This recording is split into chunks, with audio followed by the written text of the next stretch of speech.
Abrir las Escrituras en el Evangelio de Marcos, en el capítulo 14. Nos vamos a concentrar desde los versos 43 al 52 para juntos meditar en el arresto del Mesías. Sí, el arresto del Mesías.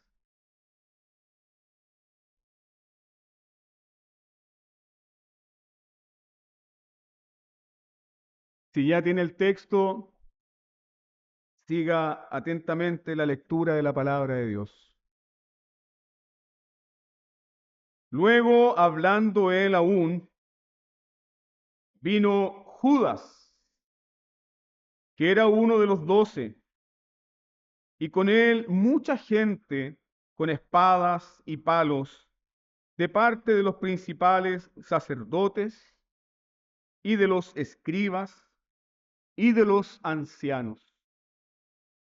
Y el que le entregaba les había dado señal diciendo: al que yo besare, ese es.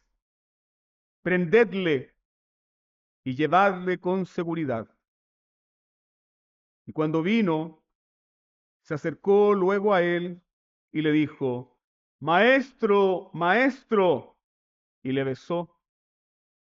Entonces ellos le echaron mano y le prendieron. Pero uno de los que estaban allí, sacando la espada, hirió al siervo del sumo sacerdote, cortándole la oreja. Y respondiendo Jesús les dijo: como contra un ladrón habéis salido con espadas y con palos para prenderme. Cada día estaba con vosotros enseñando en el templo, y no me prendisteis. Pues es así, para que se cumplan las escrituras. Entonces todos los discípulos, dejándole, huyeron. Pero cierto joven le seguía, cubierto el cuerpo con una sábana, y le prendieron. Mas él, dejando la sábana, huyó desnudo. Amén. Demos gracias al Señor por esta su palabra. Que el bendito Espíritu Santo nos ilumine, nos centre en este pasaje y nos dé todo lo que necesitamos conforme a la riqueza de Jesucristo. Oremos. Padre Celestial, gracias por tu palabra. Gracias por todo lo que hemos aprendido, por lo que tú has grabado en nuestros corazones, en nuestra mente, a lo largo de esta serie de Marcos. Y tú nos has traído, Señor bendito, hasta este pasaje. Ayúdanos, Señor, a meditar. Ayúdanos a comer tu palabra. Ayúdanos a masticar tu palabra. Ayúdanos a digerir tu palabra para que sea provechosa en nuestras vidas espirituales, para que esto produzca, Señor, adoración, gratitud, obediencia, Señor, para que crezcamos también en el conocimiento tuyo, para que comprendamos quién tú eres y lo que tú has hecho por nosotros. Que tu bendición repose ahora, Padre, sobre tu amada iglesia y sobre todos aquellos que están escuchando esta tu palabra. En el nombre de Jesús. Amén. Qué relato más triste, pero ustedes saben cómo es el estilo de Marcos. Marcos no da muchos detalles. De hecho, en este arresto, Marcos no hace lo que hace, por ejemplo, Juan o lo que hace Lucas o lo que hace Mateo. Ni siquiera Marcos nos dice quién es aquel que le cortó la oreja al siervo del sumo sacerdote. Todos nosotros sabemos que es Pedro, pero Marcos no hace eso, porque Marcos está centrado constantemente en algo que hemos aprendido a lo largo de esta serie, y es la obra de Jesús. La obra de Jesús. Somos salvos por la obra de Jesús. Somos salvos por la obediencia de Jesús. Somos salvos por su fidelidad. No somos salvos por seguir el ejemplo de Jesús. Somos salvos por creer en lo que Él ha hecho por nosotros. Entonces, tomando esta proposición teológica del Evangelio, te invito entonces a considerar lo siguiente. Jesús entró a Getsemaní, ¿cómo? Según Marcos, Jesús entra a Getsemaní angustiado, abrumado, triste hasta la muerte. Jesús entró a Getsemaní pidiéndole ayuda a sus discípulos. Jesús entra a Getsemaní pidiendo ayuda a sus discípulos para que oren con él y para que velen con él. Jesús entra a Getsemaní pidiéndole a sus discípulos que por favor no lo abandonen. Ahora, ¿qué estaba haciendo Jesús en Getsemaní? Recuerda el sermón pasado. Él estaba clamando al Padre, rogando al Padre por otra manera de pagar, en la cual no implicara, ¿qué cosa? Cargar el pecado de su pueblo, la imputación del pecado y todo lo que eso significa, es decir, experimentar el justo juicio de Dios contra los condenados. Jesús estaba orando eso. Jesús estaba clamando por eso. Así Jesús entró a Getsemaní. Si viéramos ahí al Hijo de Dios, todos nosotros quedaríamos completamente estremecidos porque veríamos al Hijo de Dios temblar, veríamos al Hijo de Dios llorar, veríamos al Hijo de Dios estremecerse. Y nosotros sabemos que Él no le teme a la muerte, pues para eso ha venido, para morir por nuestros pecados. Pero lo que abruma el corazón del Señor Jesucristo es esta realidad de tener que recibir el pecado imputado y con eso el juicio y con eso la ira de Dios. Así Jesús entra a Getsemaní, pero el contraste que hace Marcos. Recuerden que Marcos nos enseña por contraste. Ahora, ¿cuál es el contraste que hace Marcos? ¿Cómo vemos a Jesús salir de Getsemaní? ¿Cómo veremos a Jesús salir de Getsemaní? Vemos a nuestro bendito Salvador salir de Getsemaní resuelto, firme y sereno. Resuelto, firme y sereno. Resuelto, firme y sereno en la peor hora de su vida. Porque el Padre ya no le escucha. Porque la presencia del Padre no está ahí. Recuerden que lo que dice Lucas, que su clamor era tan grande, su agonía era tan grande que incluso sudor en forma de sangre caían desde su frente. Y Lucas nos dice que un ángel tuvo que venir a consolarle y animarle. Aquí yo quiero hacer un punto también para nuestras vidas. Cuando tú pases por la aflicción, cuando tú pases por un momento en el cual pienses que la agonía te va a destruir, un ángel no vendrá del cielo. Tendrás al bendito Señor Jesucristo a tu lado. Eso es maravilloso, hermano. No el consuelo de un ángel, no el consuelo de un serafín, no el consuelo de un querubín, no el consuelo de un arcángel. El consuelo y la dulce presencia del bendito Señor Jesucristo, porque Él experimentó el desamparo, Él experimenta el abandono para que tú no lo experimentes jamás. Ninguno de nosotros tendrá que atravesar un Getsemaní, jamás. Fue una sola vez y para siempre. Entonces, ¿cómo Marcos nos muestra al Señor Jesucristo ya saliendo de la agonía de Getsemaní? Nos muestra Marcos al Señor Jesucristo resuelto, firme y sereno. Ahora pregúntate, ¿cómo el Señor Jesucristo tiene esta firmeza en su carácter? ¿Cómo el Señor Jesucristo tiene esta firmeza en su alma? ¿Cómo el Señor Jesucristo tiene esta firmeza en su mente? ¿Qué le ha dado al Señor Jesucristo esta firmeza si no tuvo consuelo de sus discípulos? Si no escuchó no escuchó la palabra del Padre. No apareció ninguna voz en el cielo diciéndole, hijo amado, consuélate, yo estaré contigo. Nada de eso se escuchó en el huerto. Entonces, ¿cómo Jesús tiene esta firmeza de carácter en la hora más oscura de su vida? La firmeza de carácter, la firmeza de su alma, la firmeza de su mente viene por someterse a la voluntad de Dios. Y ahí sí que nosotros tenemos un gran principio como cristianos. Cuando estés enfrentando la prueba, cuando estés enfrentando la aflicción, cuando estés enfrentando aquello que no conoces y que te resulta para ti tormentoso, recuerda esto: la voluntad de Dios siempre es buena, es santa y es agradable. La voluntad de Dios es perfecta. La voluntad de Dios es santa. La voluntad de Dios es buena. La voluntad de Dios viene de un Dios misericordioso. Es cierto, las providencias pueden ser muy oscuras. Las providencias pueden ser muy confusas para nosotros, pero la voluntad de Dios es perfecta. Entonces, ¿qué afirmó el corazón del Hijo de Dios? Someterse a la voluntad de Dios.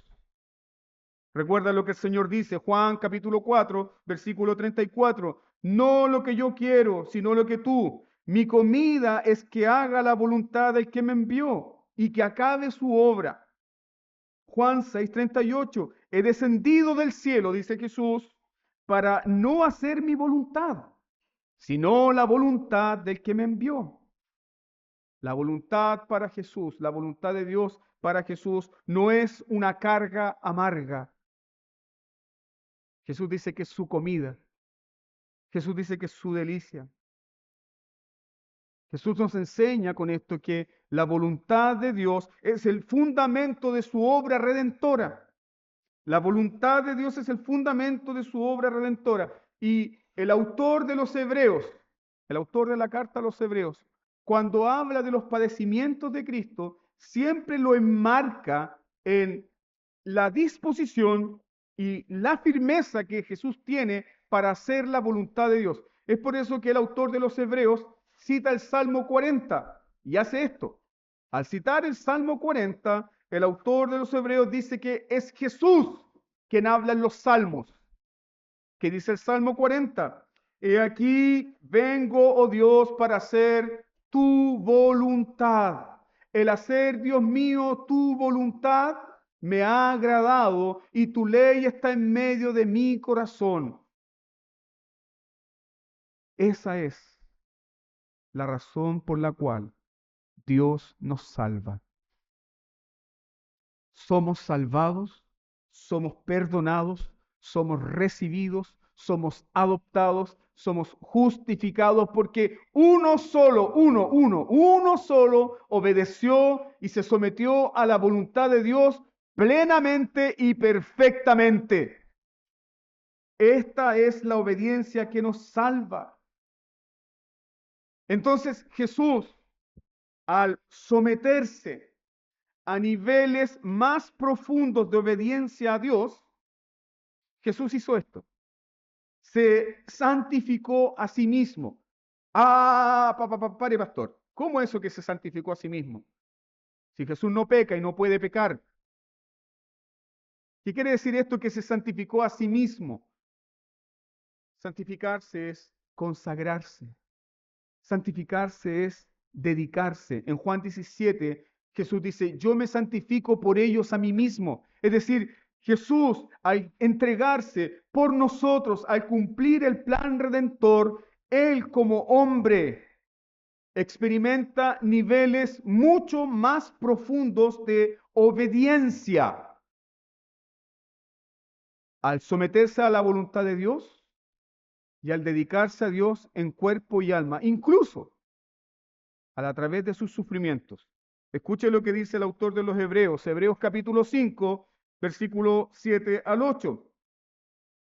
Ofreciendo ruegos y súplicas con gran clamor y lágrimas al que le podía librar de la muerte.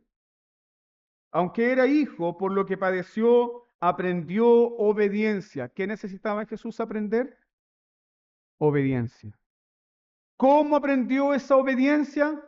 Al someterse a niveles de la voluntad de Dios mucho más profundo. Esa es una obediencia perfecta que ni usted ni yo podemos presentar jamás a Dios. Nunca. Hermanos amados, si nuestra salvación dependiese de un acto de obediencia nuestra, fuera de Cristo, estamos absolutamente perdidos y condenados. Porque la obediencia que Dios requiere, la obediencia que la palabra de Dios demanda, la obediencia que la ley demanda, es una obediencia perfecta. Perfecta. Una obediencia probada en el fuego de la aflicción. Jesús no dudó en el huerto y Jesús no dudará ¿dónde? En la cruz. Porque en la cruz le escucharemos decir, Padre, en tus manos encomiendo mi espíritu. ¿Ves a Jesús el justo cumplir perfectamente en todo, en todo, en todo, en todo? Nunca dudó, nunca tembló. Él afirmó su corazón para seguir la voluntad de Dios. Y esa es la razón, queridos hermanos, por la cual Juan, particularmente Juan, el evangelista, a Getsemaní no le llama Getsemaní. Juan, en su evangelio, precisamente en el capítulo 18, en el versículo 1 y en el versículo 26, Juan a Getsemaní le llama el huerto o el jardín. Ya sabemos que a Juan le gusta mucho escribir desde el Antiguo Testamento. Pareciera que Juan era presbiteriano. Sí, yo creo que lo era. Juan usa el Antiguo Testamento para explicar la obra de Cristo. Y al decirnos Juan que Jesús estaba en el huerto, estaba en el jardín, inmediatamente Juan quiere que tú pienses en esto. Donde el primer hombre falló en el primer huerto, el segundo Adán, Jesús, el perfecto hombre, no falla. No falla. En este huerto, Jesús obedece donde Adán falla. Adán en el huerto del Edén estaba rodeado de bondad y de placer. Pero Jesús en el huerto de Getsemaní, ¿cómo lo encontramos? Rodeado de tinieblas, rodeado de tristeza, rodeado de angustia, rodeado de traición. En el huerto del Edén, Adán extendió la mano. ¿Para qué? Para robarle a Dios, para tomar el fruto prohibido. Pero en el huerto de Getsemaní, ¿qué hizo Jesús? Extendió sus manos para tomar la copa de la ira de Dios. ¿Lo va notando? El contraste. En el huerto del Edén, Adán junto con Eva, no dejemos a Eva afuera, Adán junto con Eva se escondieron por su pecado. Pero en Getsemaní, una vez que el pecado le ha sido imputado a Jesucristo, ¿lo ves escondido entre los árboles? Gloria a Dios. ¿Lo ves escondido entre los árboles? ¿Lo ves escondido entre los arbustos? Cuando llegan los soldados del pretorio, cuando llega la guardia del templo preguntando ¿dónde está? Él dice, aquí estoy, yo soy. Y es más, Juan dice que Jesús se puso por delante de sus discípulos, como abriendo sus brazos y extendiéndolo para decir, no los molesten a ellos, yo soy. Yo pago. Yo soy. Donde Adán se esconde, Jesús enfrenta el juicio a cara descubierta. Jesús se expone voluntariamente por nuestros pecados. Adán fue expulsado del huerto por su pecado y con eso nos condenó a todos, ¿cierto? Pero Jesús deja Getsemaní voluntariamente. Nota esto, por favor. Jesús deja voluntariamente que hombres pecadores lo saquen. Jesús deja que voluntariamente hombres pecadores lo saquen del huerto de Getsemaní. ¿Para qué? Para llevarnos a un mejor paraíso. Eso es lo que justamente el ladrón de la cruz le dice, perdón, Jesús le dice al ladrón de la cruz, hoy conmigo estarás en el paraíso. Donde Adán falla, Jesús vence. ¿Qué vemos entonces en el arresto de Jesús? Destaque esto. En el arresto de Jesús vemos el corazón del Evangelio. Porque observamos a Dios entregando a su Hijo. Observamos a Dios entregando a su Hijo en manos de pecadores. Y es por esa razón que Jesús dice, la hora ha llegado. La hora ha llegado. No es la hora del caos, no es la hora de Satanás, no, la hora ha llegado. La hora determinada por el Dios eterno. La hora ha llegado. Y luego Jesús dice, ahí viene, se acerca el que me entrega. Se acerca Judas, el que va a entregar al Señor, pero, momento, ¿quién había entregado al Señor desde toda la eternidad? Dios, el Padre. Judas entrega al Señor por traición, pero Dios el Padre entregó a su Hijo por amor. ¿Por amor a quién? Dígalo. Por amor a ese que está en Tumbuntú. Por amor a ese que está en la... Dígalo, por amor a mí. Eso es lo que dice el apóstol Pablo en Gálatas capítulo 2, el cual se entregó a sí mismo por mí. ¿Te das cuenta? Sí, es cierto, es entregado por Judas, es traicionado por Judas, pero ¿quién anticipadamente lo había entregado? Dios el Padre, como propiciación por tus pecados. Entonces, la entrega de Judas, la traición de Judas, ¿fue un error? ¿Fue algo que escapó de los planes del Señor Jesucristo? No, hermanos, era el plan eterno y soberano de Dios. Ese es el Dios a quien tú sirves, un Dios soberano que tiene el control de todo, incluso tiene el control de tus enemigos. Tus enemigos no podrán hacerte más daño del que Dios ha previsto. Punto. Se acabó. A ese Dios tú sirves. Nuestra vida está planificada desde toda la eternidad. Caminamos por una senda marcada, de la misma manera que nuestro bendito Señor Jesucristo.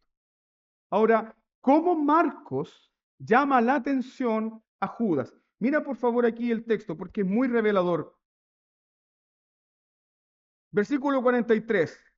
Luego hablando él aún, está hablando Jesucristo, Marcos dice, vino Judas, que era uno de los 12. Que era uno de los 12. La entrega de Judas no fue un error, porque Dios entregó a su Hijo anticipadamente. De hecho, eso es lo que el apóstol Pablo dice en Romanos capítulo 8, versículo 32, y usa el mismo verbo griego ahí, entregar y entregado. En Romanos 8:32, Pablo dice, el que no escatimó ni a su propio Hijo, sino que lo entregó por todos nosotros. ¿Quién lo entregó? Dios. Luego, ¿quién lo entrega? Judas. Dios es soberano, sí. Judas es responsable por su propio pecado. Porque aunque Dios entregó a su Hijo, Judas escogió entregarlo con un beso. Aunque Dios entregó a su Hijo soberanamente, Judas eligió libremente entregarlo con un beso. Jesús dice, se acerca el que me entrega, y Marcos nos dice, era uno de los 12. ¿Existe alguna forma más horrible de narrar esto? Era uno de los 12. ¿Cuáles 12? Los 12 discípulos. Era uno de los 12.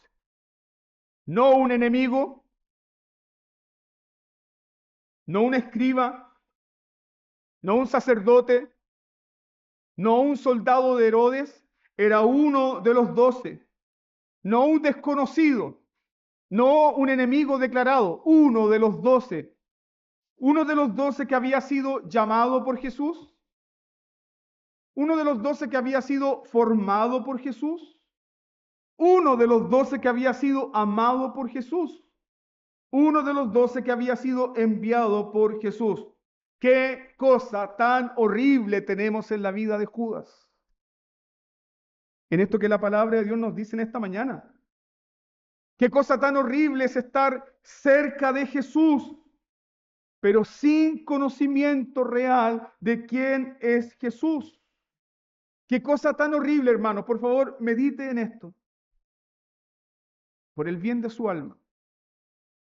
Qué cosa tan horrible es estar expuesto a los medios de gracia, a la predicación del Evangelio, al discipulado, a la enseñanza, a la cercanía del Evangelio, sin la gracia de Dios obrando en el corazón. Eso es lo que sucedió con Judas. Cerca de Jesús, pero sin Jesús como Señor y Salvador. Cerca del Evangelio, pero endurecido al Evangelio. Ah, pastor, ¿es posible endurecerse al Evangelio dentro de la iglesia? ¿Qué te dice la vida de Judas? Que sí. ¿Es posible endurecerse al Evangelio escuchando sana doctrina? Sí.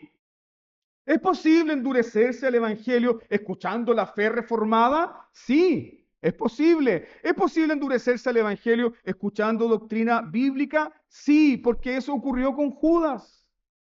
El corazón de Judas fue endurecido al Evangelio. Y Judas se endureció mientras escuchó, solamente para que usted haga la memoria. Escuchó el sermón del monte. Judas escuchó la parábola del sembrador. Judas escuchó la parábola del tesoro escondido. Judas escuchó la parábola de la perla de gran precio. Judas escuchó la parábola del hijo pródigo. Judas escuchó la parábola de la moneda perdida. Judas escuchó todo el evangelio que cualquier persona puede escuchar y se endureció. ¿Qué se endureció?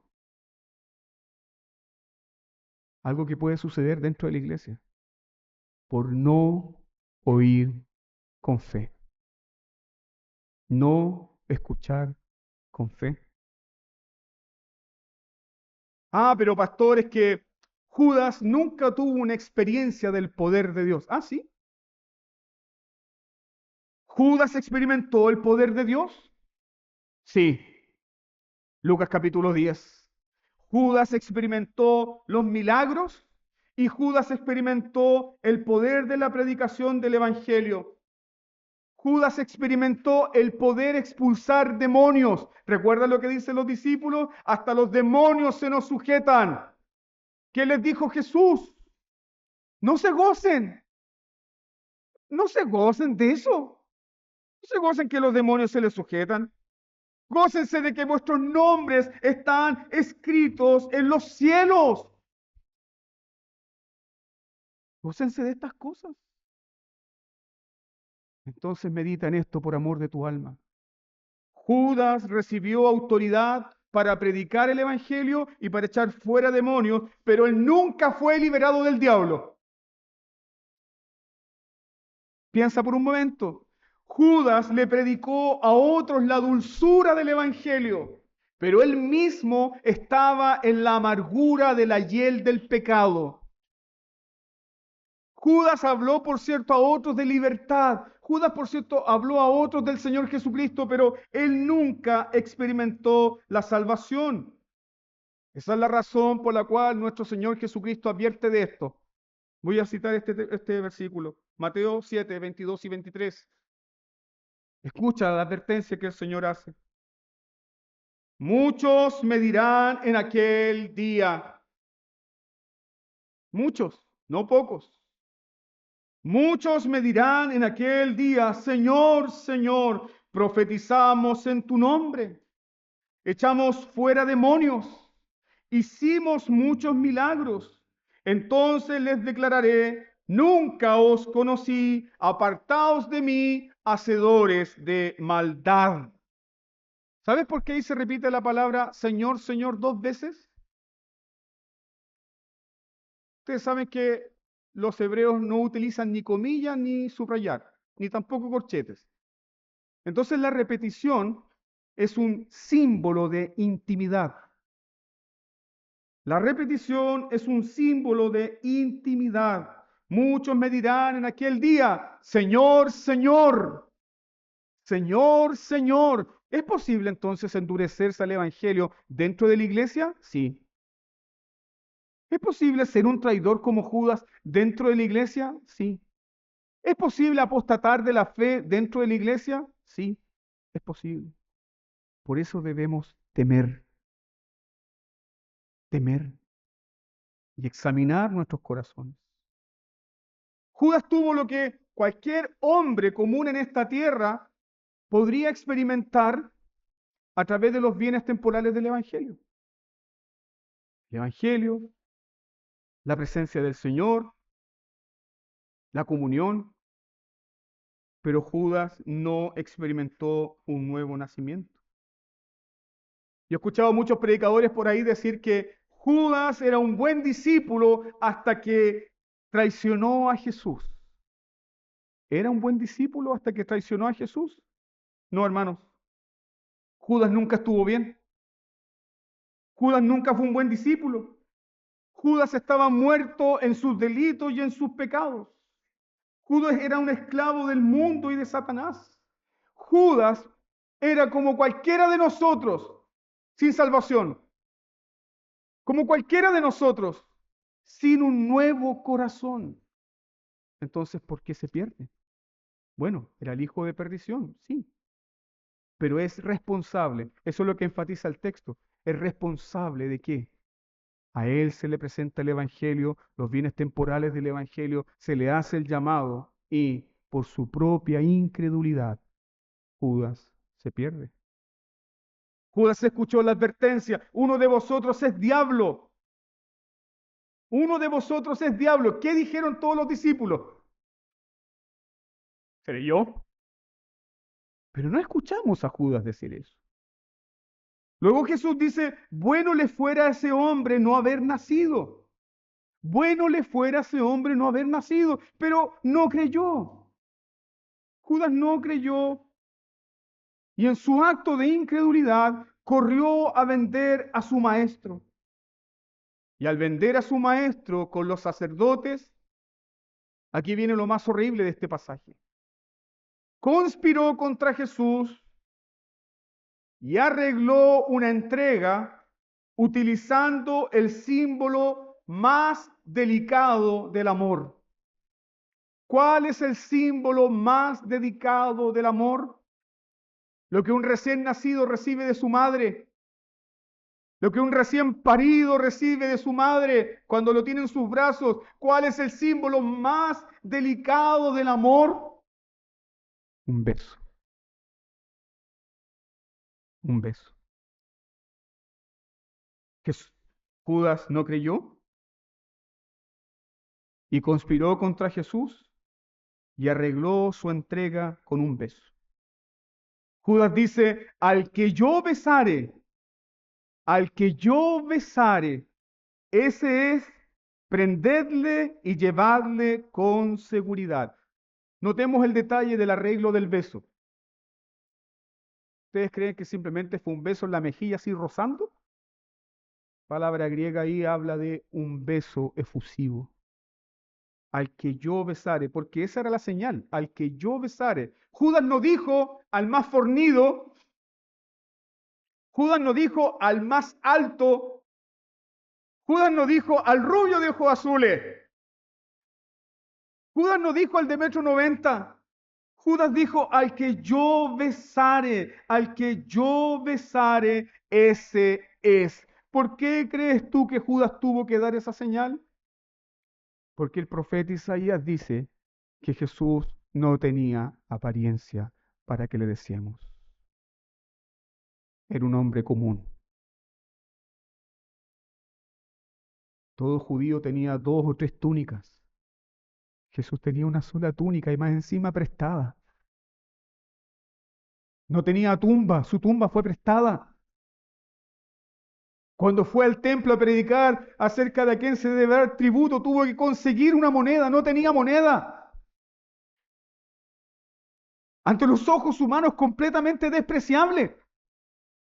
No hay nada encantador en él ante los ojos humanos. Y Judas dice, al que yo bese, ese es. Ahora, Judas, para besar a Jesús, tuvo que acercarse de una manera muy íntima. Y ese es el detalle que da ahí el texto en griego. que no simplemente dice que fue un beso, sino que fue un beso efusivo, fue un beso profundo. Probablemente Judas se acercó tanto a Jesús que le tomó en sus manos, le besó una mejilla, le besó la siguiente mejilla, le besó las manos y lo abrazó. Y tú te preguntas, ¿por qué hizo eso Judas? Porque el infame le estaba dando tiempo a los captores de identificar a Jesús. Es decir, con ese acto traicionero, Judas le estaba dando tiempo a los captores de que identificaran a Jesús. Pero no solamente el beso es horrible, no solamente el beso es horrible. Hermanos, por eso nosotros también tendremos que dar cuenta de cada palabra que sale de nuestros labios. No solamente el beso es horrible, pon atención en lo que dijo Judas. Prendedle y llévenlo con seguridad. Que traducido de otra manera sería, amárrenlo firmemente, amárrenlo como un animal salvaje, amárrenlo y llévenlo con fuerza, amárrenlo y llévenlo con fuerza. ¿No te parece eso una infamia? ¿No te parece una calumnia horrible? Amarrar al hombre que es más manso y humilde de toda la historia. Amarrar como un delincuente al príncipe de paz. Amarrar como un animal aquel que dice que es manso y humilde de corazón. Jesús era la persona más inofensiva del mundo. Los niños corrían a estar con él.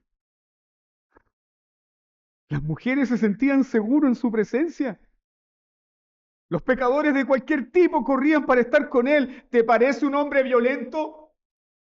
¿Te parece un hombre descompuesto en su psicología? ¿Te parece un hombre de doble ánimo? ¿Te parece un hombre que te va a herir con una palabra para hacerte daño? Él es manso y humilde de corazón. Pero Judas nunca conoció a Jesús. Judas nunca conoció el carácter de Jesús. Aquí hay algo que nosotros debemos meditar con mucho cuidado. Esa es la razón también por la cual muchos cristianos sufren, porque no conocen a su Señor. Tienen una idea equivocada y pecaminosa del Señor Jesucristo. ¿Es acaso el Señor Jesucristo un maestro severo contigo? ¿Es acaso el Señor Jesucristo un Señor duro contigo? ¿Es acaso el Señor Jesucristo un Señor injusto contigo? Él te ha mostrado y te ha demostrado que es bueno, que es misericordioso, que es compasivo. Hermanos, Él es humilde de corazón. ¿Sabe lo que eso significa en términos prácticos? Déjame ilustrarlo de esta forma. Nosotros que nos creemos humildes, cuando ofrecemos ayuda una y otra vez y alguien rechaza nuestra ayuda, ¿cómo nos sentimos? Menospreciados, ¿no? Y cuando esa misma persona viene a pedirnos ayuda, ahí nos brota toda la moralidad. Yo te lo dije, ¿te acuerdas? Te lo dije. Yo te lo ofrecí. ¿Te acuerdas que te lo dije? Ya es demasiado tarde. El daño ya está hecho. Pero cuando tú has fallado contra Jesús, cuando tú has pecado contra Él, cuando tú has menospreciado sus consejos, Jesús te dice, es demasiado tarde. Jesús te dice, yo te lo dije, yo te lo advertí. ¿Te dice eso Jesús? Jesús es manso y humilde de corazón.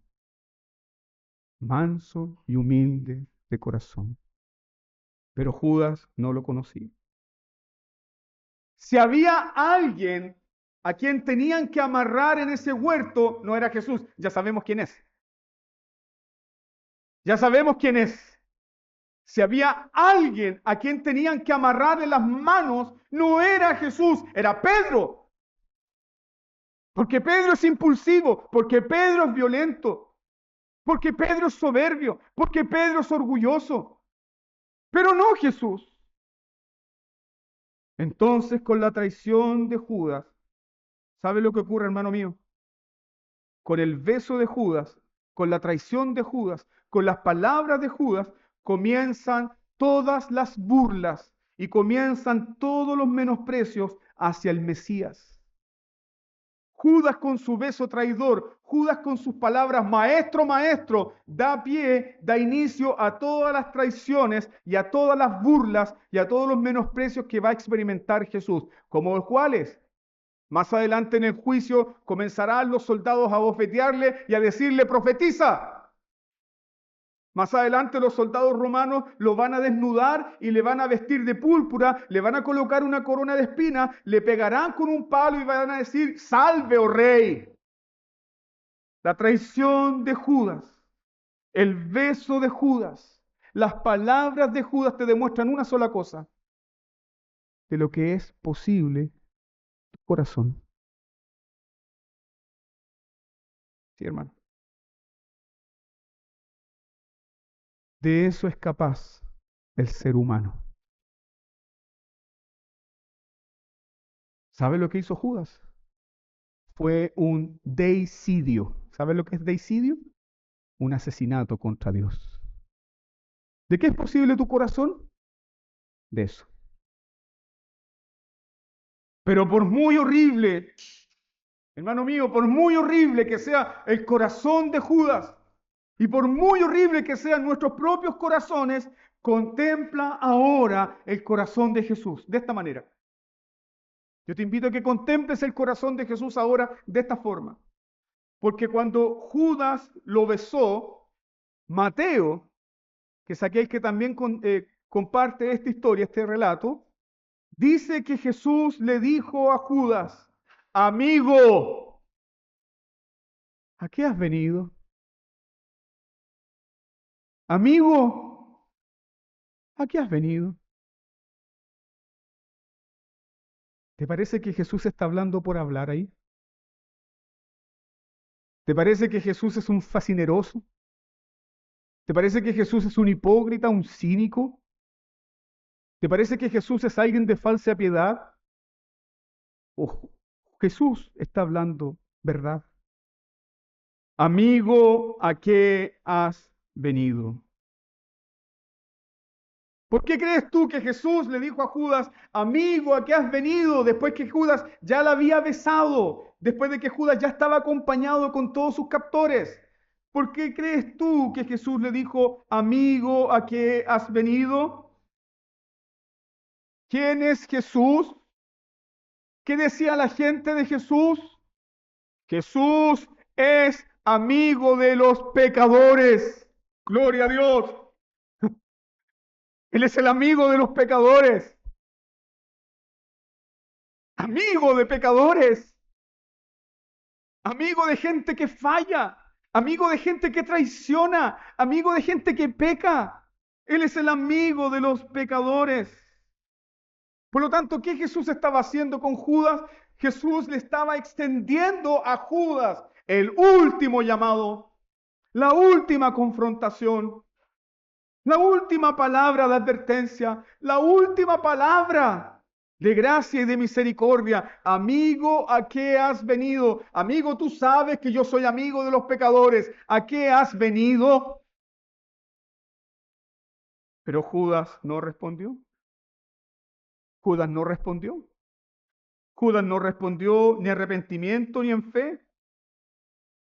Judas no respondió a esa palabra ni en arrepentimiento ni en fe porque Judas nunca experimentó la conversión. ¿Qué te da la conversión? ¿Qué nos da a nosotros la conversión? ¿Nos da la conversión la garantía de que nunca pecaremos? No, la conversión nos da a nosotros arrepentimiento y fe. Y cuando pecamos, nos arrepentimos y volvemos en fe al Señor.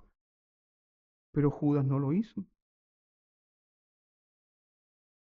Y muy por el contrario, con su traición, Judas fue convicto de un remordimiento, de una conciencia culpable sin fe, endurecido por su pecado, esclavo de Satanás. ¿Y qué ocurrió con Judas? El remordimiento de su pecado, el remordimiento de haber atentado contra un hombre tan bueno, justo y santo, no lo pudo sufrir. ¿Y qué le dijo su naturaleza pecaminosa? Mátate. ¿Qué le dijo Satanás el diablo? Mátate. No hay salida. ¿Qué hizo Judas? Judas cometió el pecado que comete todo incrédulo apóstata. Judas creyó que con su sangre limpiaría su culpa. ¿Acaso tú y yo no hemos pecado peor?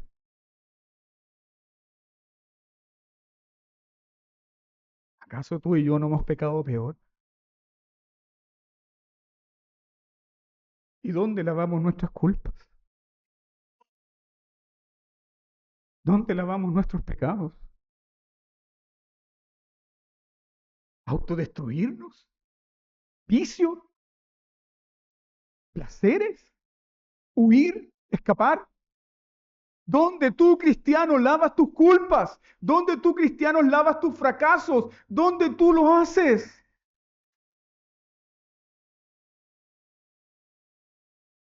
Hay un himno que dice, hay un manantial de sangre que fluye desde las venas de Manuel, y todo pecador que se sumerge en él queda limpio del pecar. Bendito Cordero de Dios, tu sangre nunca perderá su eficacia hasta que todo tu pueblo sea salvado para no pecar jamás. ¿Dónde limpias tus pecados? ¿Dónde limpias tus fracasos? Cuando el mundo le mienta a ustedes jóvenes, cuando el mundo le mienta a ustedes que no hay otra oportunidad, que se farrearon una carrera, que no hay propósito, que no hay futuro, y cuando el mundo les diga el destino es la muerte, o cuando las películas les digan el destino es la muerte, rechacen eso, porque en Cristo toda criatura nueva es. En el Evangelio hay restauración, en el Evangelio hay perdón, en el Evangelio hay nueva vida, aún para el peor de los pecadores. Pero para creer eso, necesitamos que Dios obre, porque el creer es un milagro de Dios. ¿Has creído? ¿Has creído? Regocíjate en eso. Has recibido el milagro más grande que puedes ver. Ver a un muerto caminar, salir de una tumba, no significa nada con ver a un hombre nacer de nuevo. Nada. Y aunque la traición de Judas es horrible, Judas no actuó solo. Judas no estaba solo.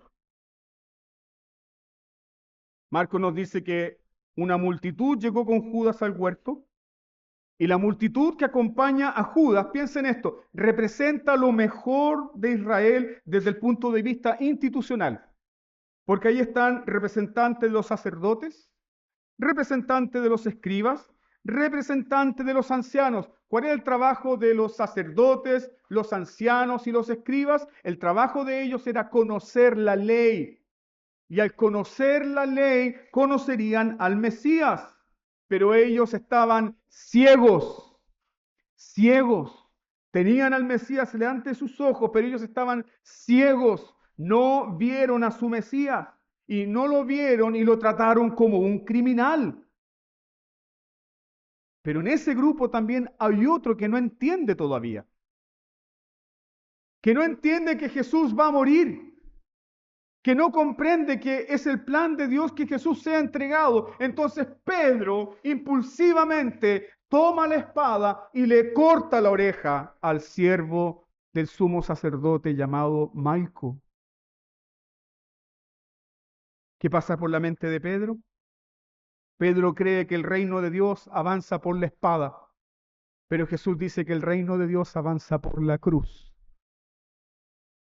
¿Sí?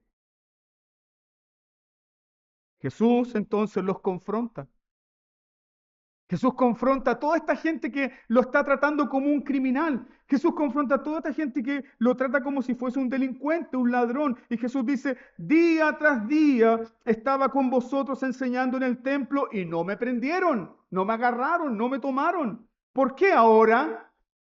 ¿Por qué entre gallos y medianoche? ¿Por qué ahora en la oscuridad? Nosotros sabemos el por qué. Porque los principales tenían miedo de la multitud. Pero Jesús nos dice el verdadero porqué. ¿Cuál es el verdadero porqué? Para que se cumplan las escrituras. Para que se cumplan las escrituras. Para Jesús, ¿qué es más importante?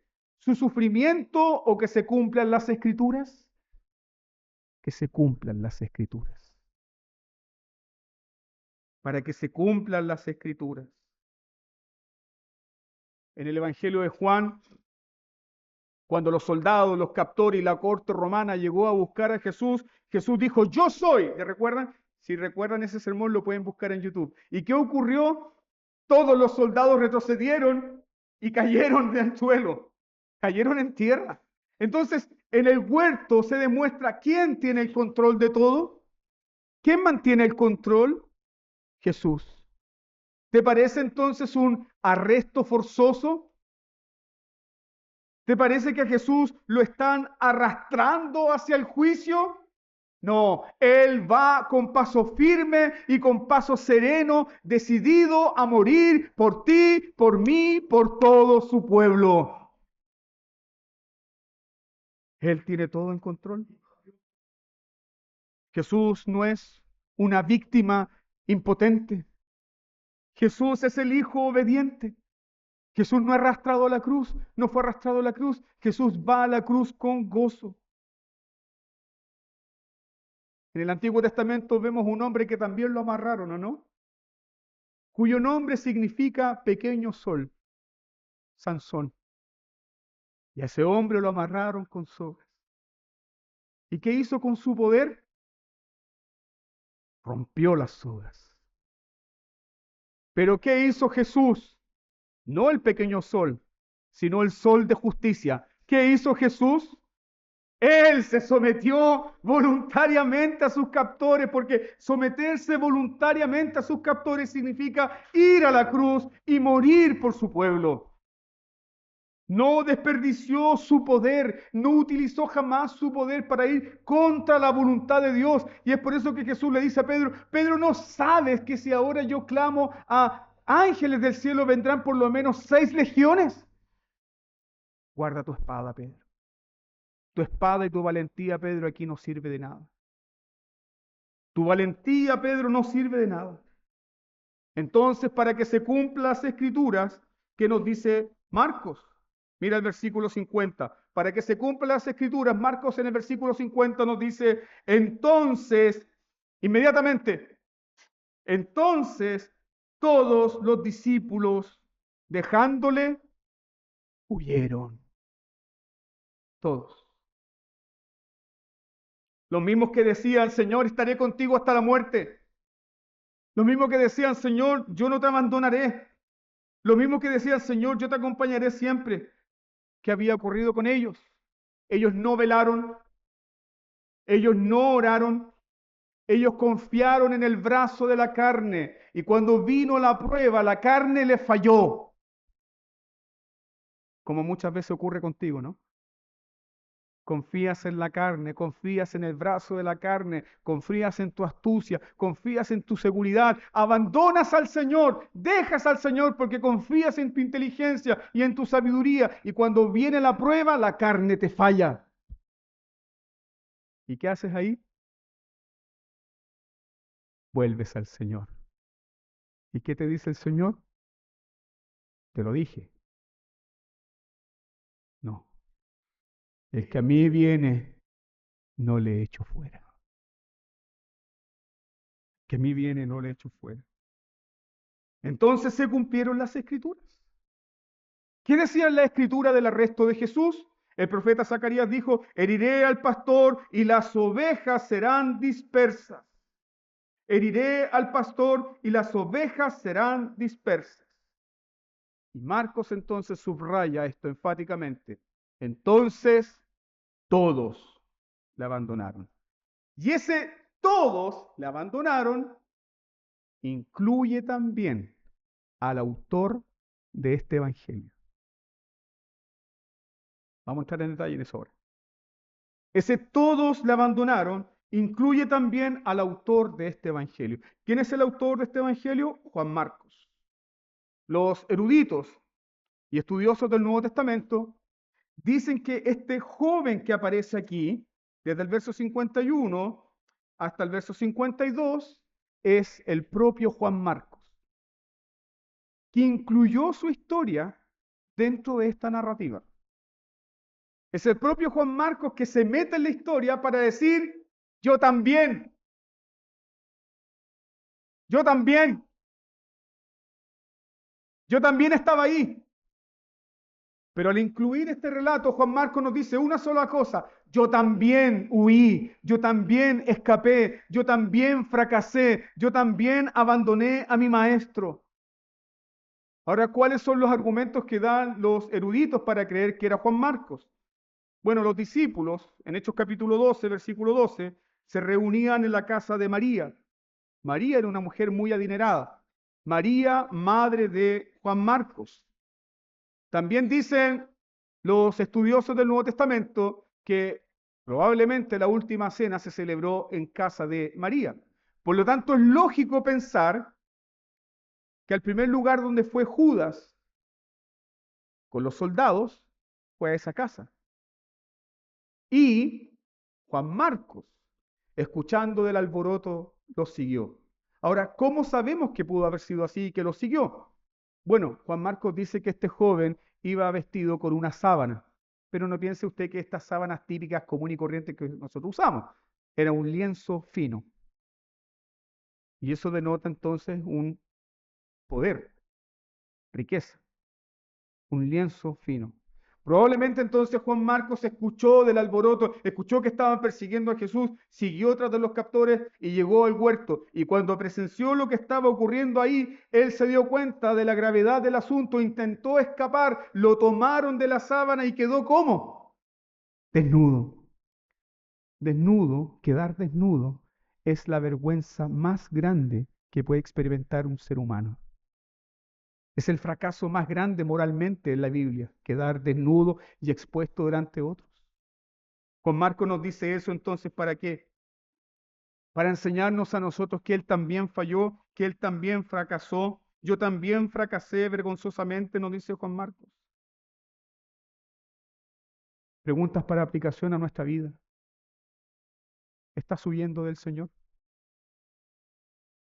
¿Has abandonado al Señor por tus propios proyectos? ¿Has dejado al Señor por tu propia vida?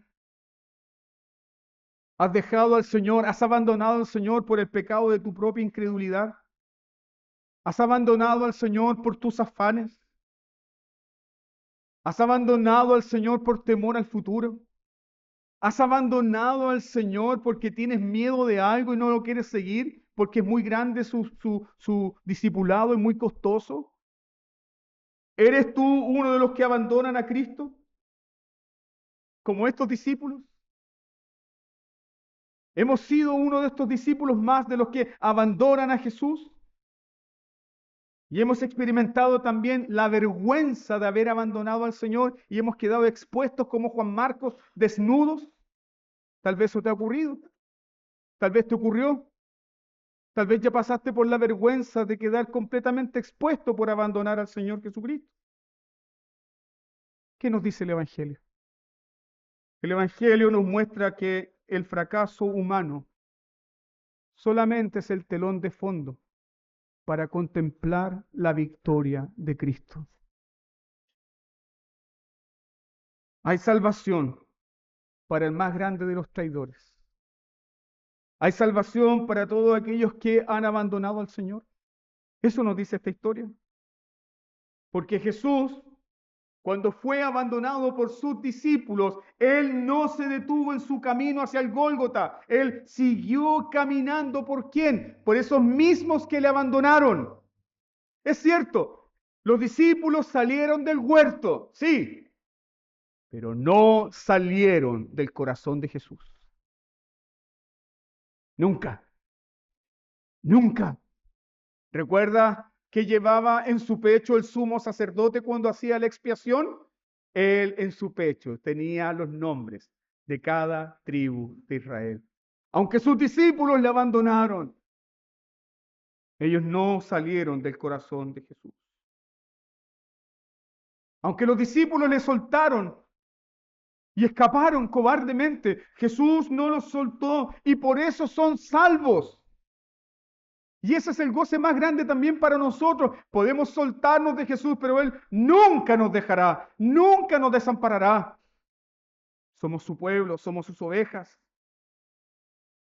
En Getsemaní, al tomar la copa de la ira, Jesús experimentó el dolor, el sufrimiento, la agonía. Pero la palabra de Dios nos dice esto. Puesto los ojos en Jesús. ¿Quién es Jesús? El autor y consumador de la fe, el cual por el gozo puesto delante de él sufrió la cruz, menospreciando el oprobio, y se sentó a la diestra del trono de Dios. ¿Por quién murió Jesús? Por los traidores, por los que abandonan, por los que fracasan. ¿Cuál fue el gozo de Jesús? Precisamente cumplir con la voluntad del Padre, y el gozo de Jesús fue precisamente dar su vida por ti. No sé si esto constriñe tu corazón. No sé si esto es motivo de regocijo. El gozo de Jesús fue entregar su vida. Sí.